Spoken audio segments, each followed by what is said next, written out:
Mas além de se misturarem entre si, as tradições africanas também receberam influências das culturas indígenas e portuguesa.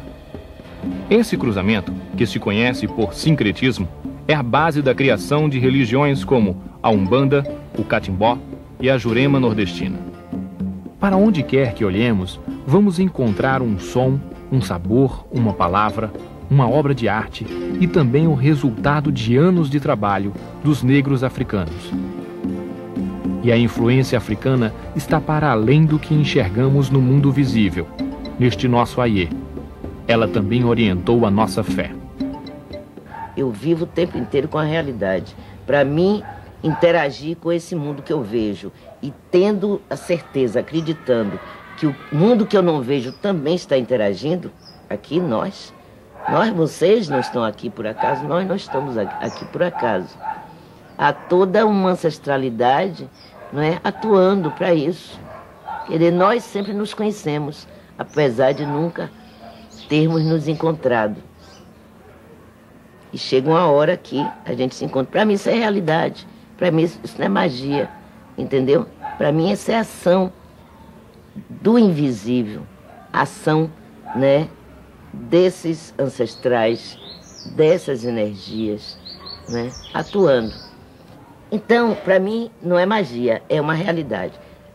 Então, isso pesa um pouco sobre nós.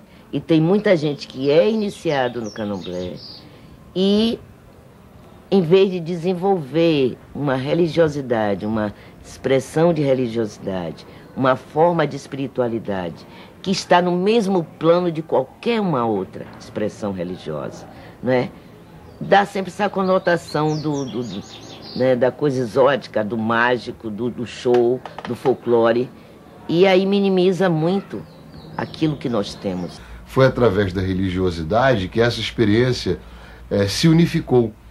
Claro que eram muitas formas de adorar o divino, de celebrar o divino, mas essas diferentes formas, diferentes maneiras de celebrar o divino, elas foram preservadas de maneira muito forte.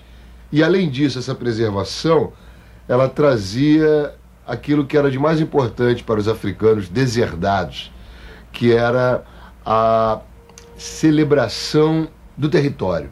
Então, a experiência religiosa, ela traz, sobretudo, uma imagem do território perdido que é concretizado no terreiro, que é de novo recolocado ali no solo que ele é obrigado a permanecer, como se fosse um pedaço do espaço nativo desse africano. Então o terreiro, nas experiências religiosas, tem um papel importantíssimo de resgatar, de recuperar aquele território perdido, mesmo que através de uma nostalgia, mesmo que através de uma experiência de lamento e de perda. E é esse território, representado pelo círculo, que vai reaparecer em várias atividades, não só no terreiro, no caso da Umbanda, do Candomblé, do Voodoo, todas as experiências religiosas dos africanos na diáspora, mas também no espaço lúdico. Essa mesma roda reaparece na capoeira, reaparece, por exemplo, no jongo, reaparece no tambor de crioula, reaparece no samba.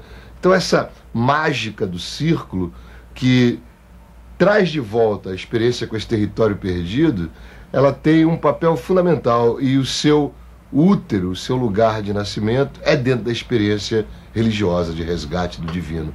Então esse é um aspecto que é muito permanente em todas as experiências dos africanos, ou melhor, dos descendentes de africanos, por todos os espaços do planeta.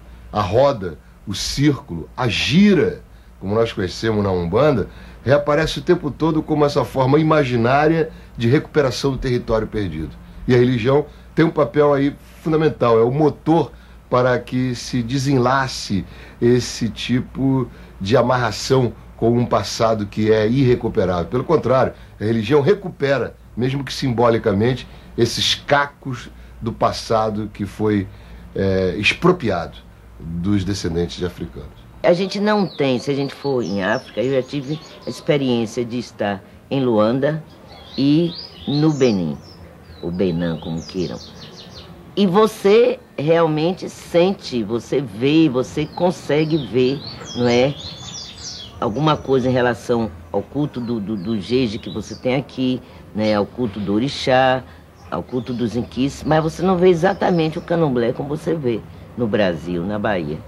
Né? Você vê, né, a origem do que nós temos aqui. Mas esse jeito de cultuar orixá, de cultuar vodum, de cultuar inquice, e também juntando, né, as entidades dos caboclos, né, não só na Umbanda, no candomblé de Angola também, a gente cultua a ancestralidade indígena, isso é bem brasileiro, e essa é uma construção nossa, não é?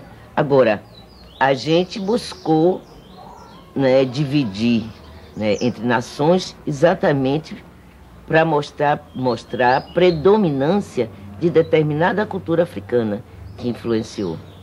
Aí você vai ter, né, os candomblés de Angola, o Congo Angola, a predominância, né, das culturas bantus, congos, lunda, luba, chokwe, quioko, quincongos, quimbundos e tantos outros. Então você vê nos candomblés Congo Angola. Você vê a influência dos fons, né, que vieram do Daomé, do antigo Daomé, nos candomblés que nós chamamos Jeje. E você vê a predominância, a influência iorubá, dos candomblé Queto ou Nagô, como queiram. Mas é uma recriação, uma reconstrução nossa. No fim do século XVIII, de cada 10 habitantes da cidade de Salvador, 6 eram negros. E desses 6, a metade, ou seja, 3, tinham vindo da atual Nigéria. Eram os Iorubás, aqui chamados de Nagôs. Apesar da religiosidade africana existir no nosso país desde a chegada do primeiro escravo, somente no século XIX que as religiões afro se organizaram de forma sistemática. Um marco desse movimento foi a abertura de terreiros, como a Casa Branca do Engenho Velho, o mais antigo da cidade de Salvador. O acontecimento realmente mais impressionante se dá a partir da década de 1830, que é quando o Império de Oió, que era o estado iorubá mais desenvolvido, mais poderoso, ele sofre um ataque muito forte dos fundamentalistas islâmicos pelo norte. A capital, Oió-Ilê, é devastada, há uma migração para o sul, eles fundam uma nova capital, reestruturam o império em um território mais perto do litoral, e como já existia uma comunidade Nagô-Iorubá muito importante aqui na Bahia, eles mandam pessoas do primeiro escalão do Império de Oió para reorganizar também a comunidade aqui na Bahia. Então, ou seja, nós temos ao mesmo tempo uma reestruturação do país Iorubá lá, e ao mesmo tempo aqui na Bahia também fazendo parte dessa reestruturação. É aí nesse momento que chega Ianassô, que é considerada a fundadora da Casa Branca. O nome da Casa Branca é Ilê Axé Ianassô Oká.